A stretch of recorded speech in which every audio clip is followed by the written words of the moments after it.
I'm curious, Anna, how you all think, or how New Ventures Group, or how you think about building ecosystems around entrepreneurs, right? It's kind of, we've heard a lot about this entrepreneur-led ecosystem, or this sort of entrepreneur-driven ecosystem. And I'm curious, kind of, what are some things that you and that New Ventures Group do together to build that? And then also, what can entrepreneurs do to do that for themselves, I guess, especially in this environment where people don't have the in-person connections we used to have? Yeah, and that's a great question because, yeah, it's oftentimes a buzzword, this ecosystem building. No, so let's get down to what's real. No, essentially, at New Ventures, the way we look at it in this division is not only for entrepreneurs. Of course, entrepreneurs are a part of it, but we look at it, as it says, as an ecosystem level and the different players that are in that ecosystem. So our goal is to articulate, strengthen that ecosystem, and also mobilize more capital towards it. And the way we do that is through a variety of initiatives, some at the country level in Mexico, others regional in Latam, and others even international.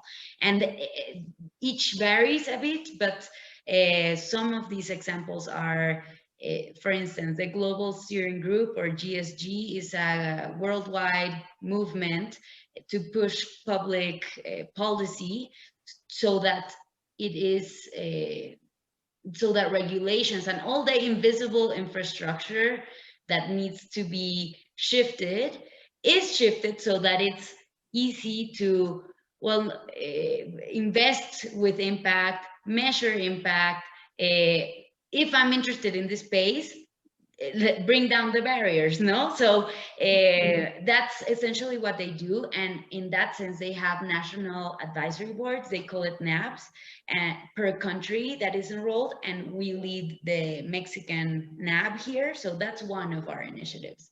And as I said, that's more of like a public policy, so it involves public-private partnerships. Another one, more centered at entrepreneurs, is we have what we call, well, our alumni network is called Colectiva. And so what we do with all the entrepreneurs that have enrolled at our acceleration programs or that have received some sort of financing from us, get to be part of this network, to share with one another, to have access to mentors constantly, and articles and frameworks, like knowledge sharing. But it's some parts of this network are not only available to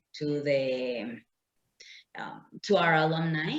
Some parts are available to the broader public, because, for instance, one of our financing entities that is targeting small and medium enterprises has a very strong gender lens investing strategy. And what we found is that women are not, contrary to what people think, it's not that we're averse to risk, but we measure risk differently. We assess this differently.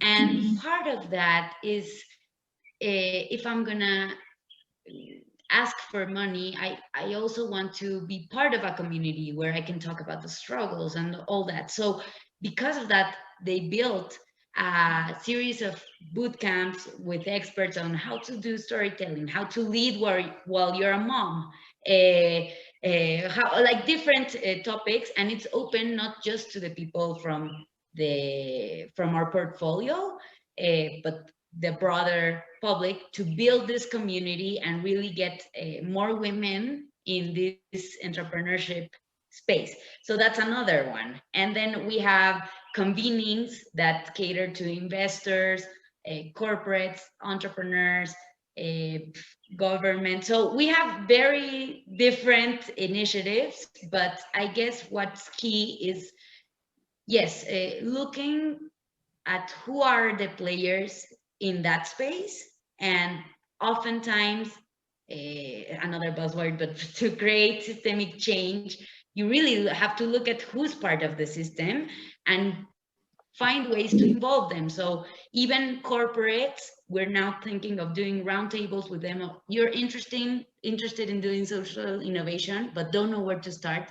Let's have a talk about this. Let's connect you, even if it's not for us. And it's more of, an uninterested sort of approach, because if the ecosystem grows, your company will grow, even if the business transaction is not for new ventures this time. It may be tomorrow, but I think that's key for ecosystem building, and that's what's been working. And the really great thing about social innovation is that all these players don't come by chance.